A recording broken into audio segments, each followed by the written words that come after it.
Hoy en Axanela tenemos con nosotras a Amelia Tiganus, activista y combatiente feminista, coordinadora de feminicidio.net y superviviente de prostitución y trata. Hola Amelia, muchas gracias por estar aquí. Hola, muchísimas gracias a vosotras. Tú hablas desde la voz de la experiencia. Tu trayectoria vital y tu formación profesional te llevaron a convertirte en uno de los referentes de la abolición contra la prostitución. Muchas veces el abolicionismo se confunde con el prohibicionismo. ¿Cuál es la diferencia entre estos dos conceptos? Sí, bueno, se confunde y me gustaría incidir que se confunde de manera intencionada porque hay muchísimos intereses en que estos dos términos parezcan sinónimos, ¿no?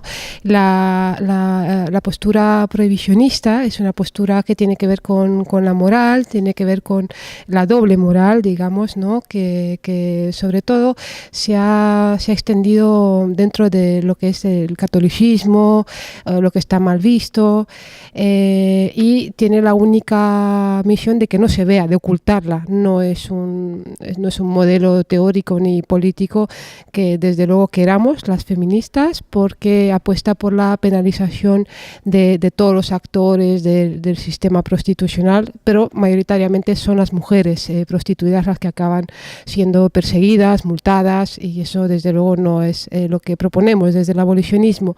El abolicionismo es un debate, un modelo totalmente innovador.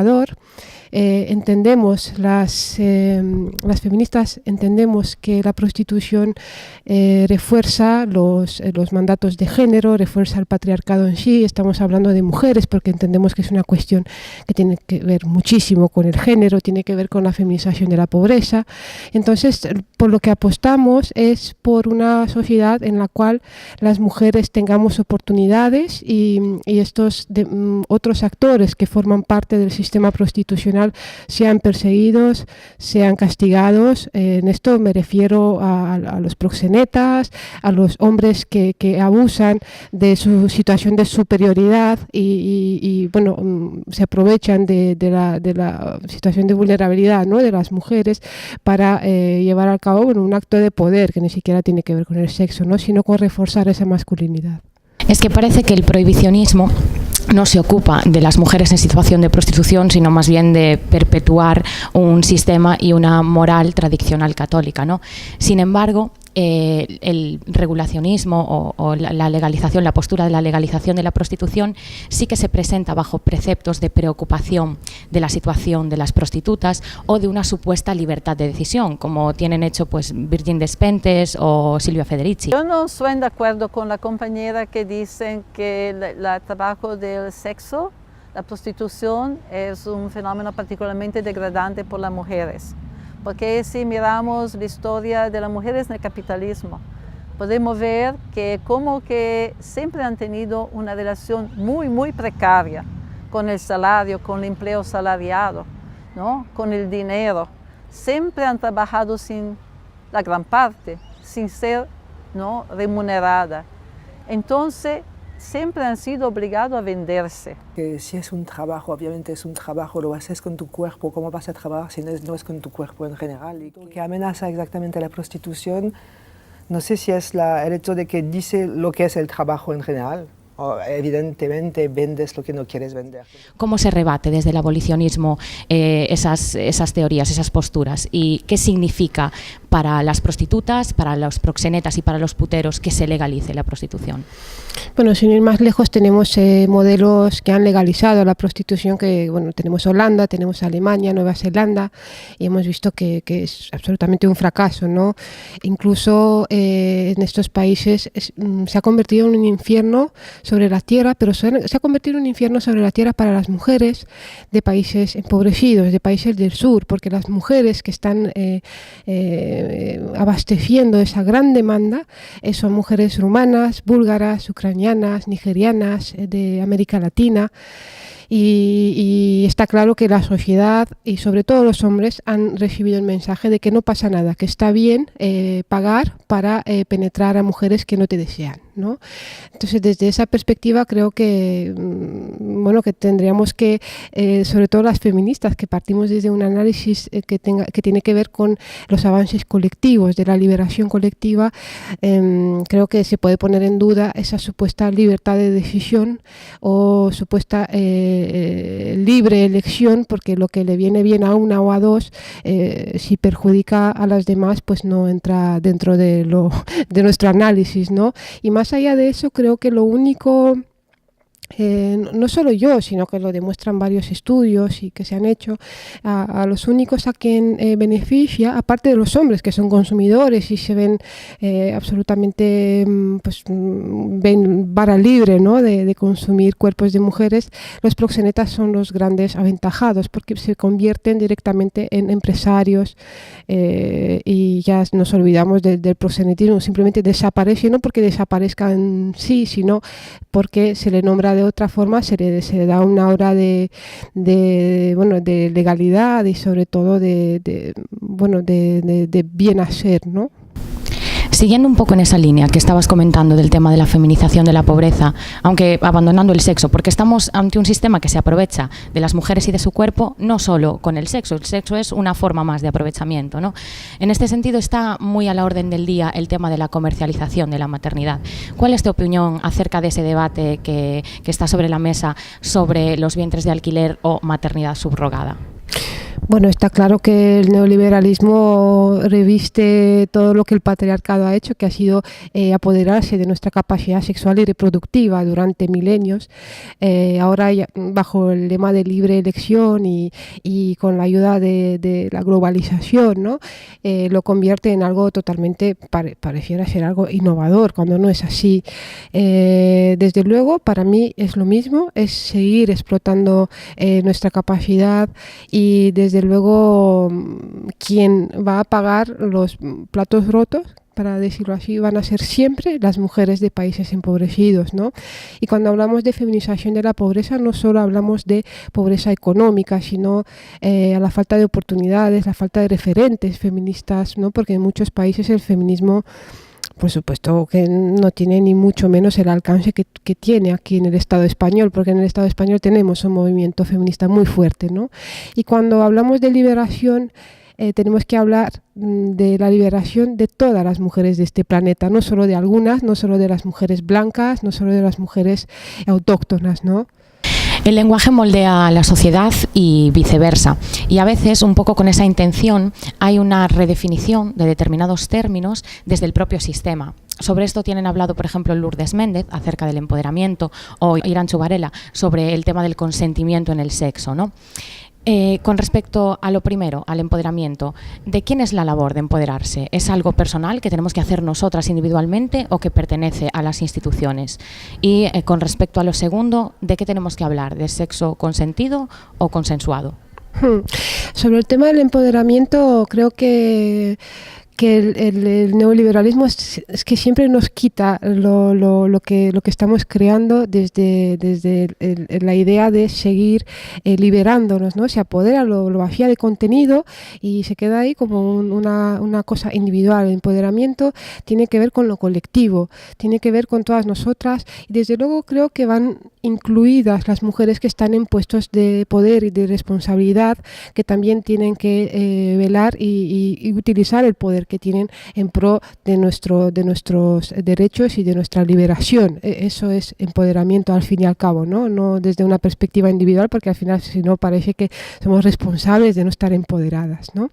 Y sobre el sexo consentido o consensuado, sí, es un debate muy interesante porque desde luego ya es hora de dejar de consentir, porque es como el lugar de el hombre desea, la mujer consiente, es el activo y la pasiva, ¿no? Desde luego para mí tampoco es consensuado, ¿no? Porque el consenso dentro del modelo que tenemos, que es un modelo de sexualidad hegemónica, patriarcal, incluso depredadora, ¿no? Gracias, entre comillas, gracias a la pornografía mainstream, muchas veces las mismas mujeres, nosotras mismas, no tenemos herramientas ni desconocemos nuestro propio cuerpo y podemos consensuar desde ahí, ¿no? Creo que deberíamos de plantear el tema desde el deseo, desde experimentar, desde jugar y en todo momento, por supuesto, que las dos partes estén sintiendo placer, ¿no? Y deseo mutuo. Y a partir de eso, claro, el lenguaje moldea y es muy importante poner las palabras claves, ¿no? Porque maquillar el lenguaje muchas veces hace que romanticemos prácticas violentas o incluso la misma prostitución, ¿no? Acaba siendo romantizada con estos neologismos que es trabajo sexual, trabajadoras sexuales, no todo lo que tiene que ver con el lenguaje desde luego tiene que ser conciso y claro. Otra cuestión que queríamos plantearte es sobre el tema del incumplimiento de esos 200 millones de euros que los presupuestos generales de 2018 destinaban a la lucha contra la violencia machista. Este tema lo habéis tratado vosotras en feminicidio.net. ¿Crees que va a tener alguna contestación social el hecho de que se hayan incumplido? Ojalá la tenga y ojalá toda la sociedad entienda que ese dinero tiene que ir y se tiene que cumplir con ese pacto que se ha hecho, que no es ninguna promesa, ¿no? Sí, y que todo eso tiene que ver con el bienestar social de toda una sociedad, ¿no? Entonces, lo veo muy difícil y sobre todo por la irrupción de la extrema derecha en el escenario. Entonces, van a ser la gran, no sé si somos nosotras no sé si somos la resistencia, porque nosotras somos las que luchamos. Ellos van a ser nuestra pega, ¿no? En el camino de la liberación. Sí, es que es evidente que el movimiento feminista se presenta como uno de los movimientos de nuestro tiempo, ¿no? ¿Tú crees que hay alguna relación entre el avance de este feminismo, que el pasado 8 de marzo se evidenciaba como imparable, y el refuerzo de la ultraderecha? Sin duda alguna, porque creo que nos ven como una grave amenaza, ¿no? Porque somos, en definitiva, ni siquiera, o sea, dentro de los movimientos de izquierdas o de la lucha obrera o de clase o tal, somos las que realmente tomamos las calles. O sea, estamos haciendo aquello que mucha gente sueña, piensa o recuerda de aquellos tiempos, ¿no? Pero realmente la lucha la estamos llevando nosotras a la calle y desde luego la reacción que tiene que ver con el miedo al cambio, ¿no? El miedo a perder esos privilegios, ¿no? Y por eso nos tratan como lo que somos, unas grandes combatientes y unas grandes luchadoras, ¿no? ¿Qué ocurre con Vox? Que es el ejemplo que tenemos de todo esto para el Estado español. Vox es un partido que está siendo capaz de reabrir debates que ya considerábamos cerrados. Es un partido con un claro componente machista, pero además de eso también racista, ¿no? ¿Qué opinas tú acerca de esas afirmaciones que señalan a los inmigrantes como los principales causantes de las violaciones? ¿Quiénes son los autores de los asesinatos de mujeres este año? ¿Cuál es su procedencia? ¿De qué nacionalidad son? ¿Tienen también que ver con algunos problemas culturales, con una parte de la inmigración? Bueno, desde luego de todo lo que se está encargando Vox y todas las noticias falsas y las mentiras que nos están metiendo a través de medios, o no sé si normalmente hay gente que se quiere creer cualquier cosa, ¿no? A pesar de que nosotras estamos todo el rato desmintiéndolo, aportando datos, investigaciones, desde luego no hay datos sobre la violencia sexual. Nosotras en feminicidio.net hemos abierto una nueva base de datos que se llama Geoviolencia Sexual, en donde estamos documentando la violencia sexual, porque realmente no hay cifras, no hay datos, así como con el feminicidio tampoco había cifras, pues y cuando veamos realmente y podamos hacer unos informes y ver quiénes son realmente, pero hasta ahora vemos que los hombres que salen en las noticias son de aquí, y el problema no es que sea de aquí o de allá, sino que tiene que ver con poner todos los medios para evitar que eso ocurra, ¿no? No tiene que ver con tanto de dónde es, qué más da, de dónde es, ¿no? Lo importante es que nuestros derechos humanos no sean vulnerados una y otra vez. Una parte del combate contra todo esto, contra las denuncias falsas, por ejemplo, se encuentra en medios de comunicación alternativos, ¿no? ¿Qué opinas o cuál es tu balance, positivo o negativo, acerca de los nuevos medios de comunicación, de las redes sociales o de plataformas como YouTube, a las que todo el mundo tiene acceso? Precisamente por ello, por lo que todo el mundo tiene acceso, pueden convertirse también en una herramienta muy peligrosa. Pueden servir para reforzar los postulados feministas o para combatirlos. ¿Cuál es tu balance acerca de esto? Bueno, de hecho se han hecho investigaciones sobre cómo utilizan toda la base de datos que tienen las grandes empresas como Google, YouTube, Facebook, ¿no? en hacer movimientos para que pueda ganar incluso Trump, que nadie se pensaba que iba a ganar, ¿no? Y es un poco lo que está ocurriendo con Vox, desde lo que podemos percibir, ¿no? Tanto lo de las noticias falsas, de cómo se está irrumpiendo, ¿no? en todos los debates, en todas las cadenas de tele, de radio.